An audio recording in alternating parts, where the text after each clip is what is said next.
Bonjour.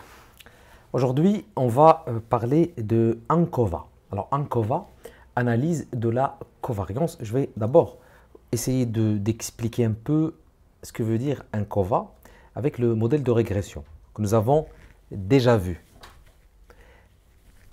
Le modèle de régression que j'ai déjà expliqué pour ANOVA, c'est que, par exemple, si nous avons trois groupes, le premier groupe, on va le considérer comme un groupe de base, de contrôle, et il y aura des régressions tout simplement entre le groupe 2, groupe 3, avec une variable dépendante. Donc toujours, nous avons une seule variable dépendante. Par exemple, la satisfaction, et puis on va essayer de voir la comparaison entre les trois groupes. Quel est le groupe, on va dire, est-ce qu'il y a une différence de moyenne entre les différents groupes par rapport à cette variable. Dans le cas où il y a peut-être une autre variable qui va venir influencer cette variable dépendante, on va la rajouter dans le modèle. Ça ne veut pas dire qu'on va la tester, c'est juste qu'on va collecter des données sur cette variable et on va insérer ce lien de régression, on va le rajouter au modèle. Donc voici comment on peut visualiser avec un graphique ou comme ça, ANCOVA. Et donc l'idée d'ANCOVA, c'est tout simplement une analyse de variance en rajoutant une variable que nous estimons théoriquement va venir influencer cette variable dépendante. Donc les conditions similaires pour ANOVA. La relation, ce qu'on va rajouter, deux choses. La relation entre la variable dépendante et la covariable, elle est linéaire, c'est normal, regardez, c'est un lien de régression. Mais surtout, c'est que les droites de régression, je vais souligner ça, par groupe sont parallèles. C'est-à-dire que si vous voulez, la pente, pour dire, parce que lorsqu'on dit une droite de régression, c'est la pente de la droite, la forme, ou bien la pente tout simplement, de la droite entre groupe 1, groupe 2, groupe 3, avec cette variable dépendante, en ayant rajouté cette variable, sont parallèles. Ça veut dire quoi? Ça veut dire qu'il n'y a pas de différence entre les pentes, les bêtas des droites. Voilà. Donc ce sont deux choses qu'on va vérifier. Le post-hoc, pourquoi il faut le faire? Parce qu'on a trois groupes et qu'on ne peut pas utiliser des tests T. Donc on est obligé d'utiliser des post-hoc, des tests de vérification. C'est comme des tests T, mais en essayant de contrôler pour l'erreur type 1. Donc on a standard, il y a ce Games Hall, il y a beaucoup de techniques, mais des techniques sont valables dans certains cas, non valables dans d'autres. Donc ici par exemple, si on n'est pas sûr sur l'égalité de la variance, donne lorsque non paramétrique, on l'a déjà utilisé.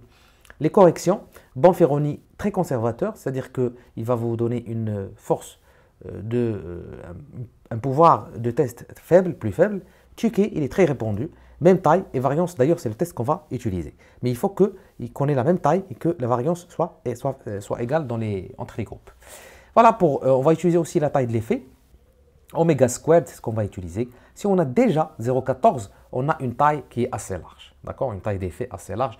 Dans le cas, dans le test ANOVA, c'est le même tableau qu'on a vu sur ANOVA qu'on va utiliser ici. Voilà. Donc voici théoriquement comment on peut comprendre ce modèle et à quel moment on peut l'utiliser. Donc je vais passer sur JASP et vous allez utiliser ce fichier qui s'appelle ANCOVA Hangover qui se trouve dans le dossier dans la description.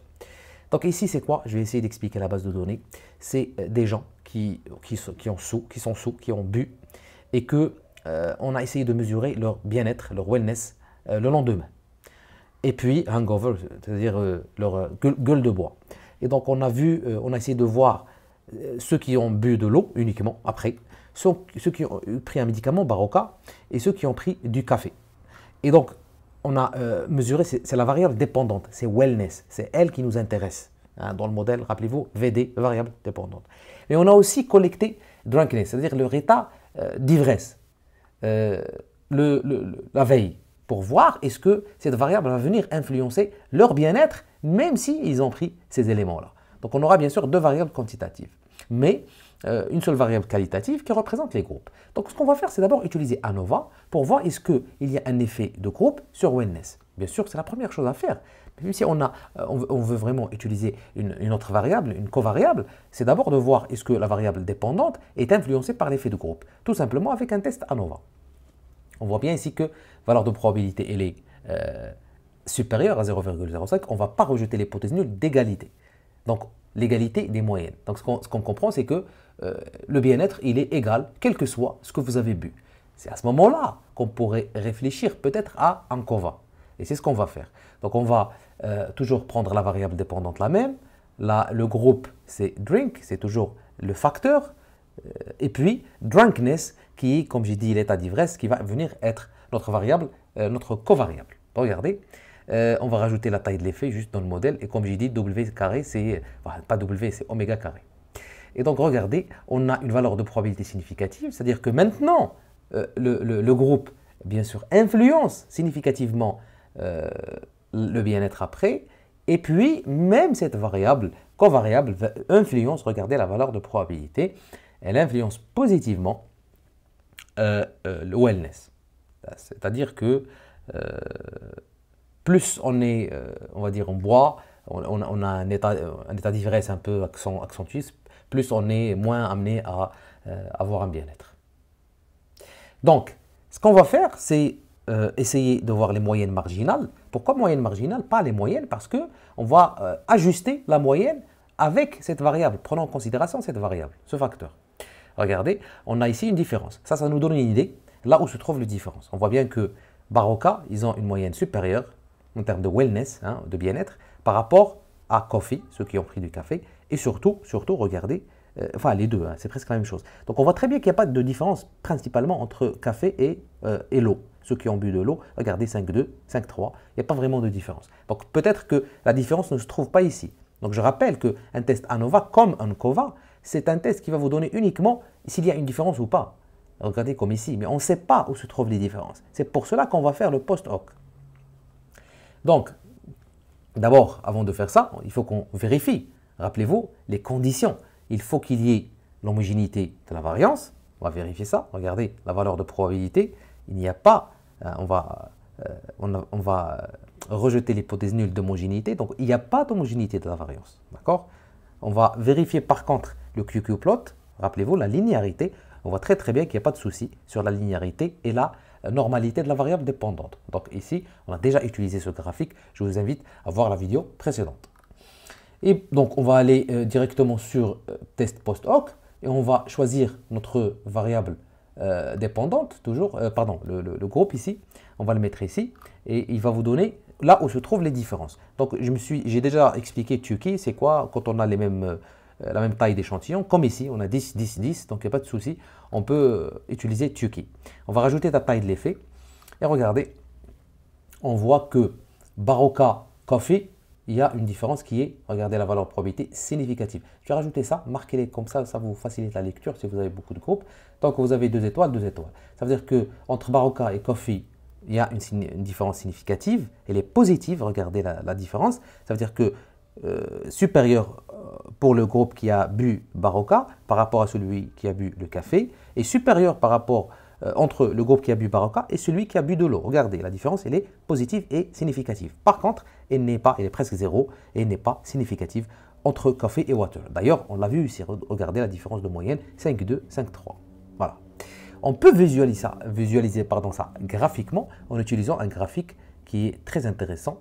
On va essayer de prendre cette variable groupe, on va la mettre sur les lignes distinctes et ça, on va le mettre sur l'axe horizontal. Et regardez, il va vous donner les pentes par groupe. Et on voit très bien qu'il n'y a pas de différence majeure entre le bleu et le vert qui représentent coffee et water. Par contre, il y a une différence de pente, même si elle est toujours, c'est-à-dire que regardez, quand j'augmente drunkenness, l'ivresse, le bien-être diminue. Dans les 2 cas, dans les 3 cas d'ailleurs. Mais il y a une différence entre le rouge et le bleu, qui est Baroka et Coffee, et surtout entre le rouge et le vert, qui est toujours Baroka et Water. Rouge-bleu, pardon, c'est Baroka Water, et puis rouge-vert, c'est Baroka et Coffee. Donc il y a une différence de pente, parce que c'est cette différence qui va venir, bien sûr, nous dire qu'il y a une différence aussi. Donc graphiquement, c'est intéressant d'utiliser aussi un graphique comme ça dans un rapport de recherche. Voilà, donc je pense que j'ai terminé pour ANCOVA. Ce qu'il faut se rappeler, c'est que c'est la même chose que ANOVA, sauf qu'on rajoute la variable. J'ai oublié une dernière chose, c'est de tester est-ce que les droites de régression, alors cette deuxième condition, les droites de régression par groupe sont parallèles. Comment on va tester ça? Alors je vais rajouter Dans statistique, regardez, on va partir ici, modèle plutôt, et on va essayer de faire déplacer les deux variables, le groupe avec drunkenness. Rappelez-vous, c'est les deux, on a dit qu'ils vont venir influencer la variable dépendante, qui est quoi? Qui est wellness. Donc si je clique sur les deux, ce qu'il va me donner, c'est cette variable fois cette variable, qui correspond, en statistique, on appelle ça l'interaction entre les deux.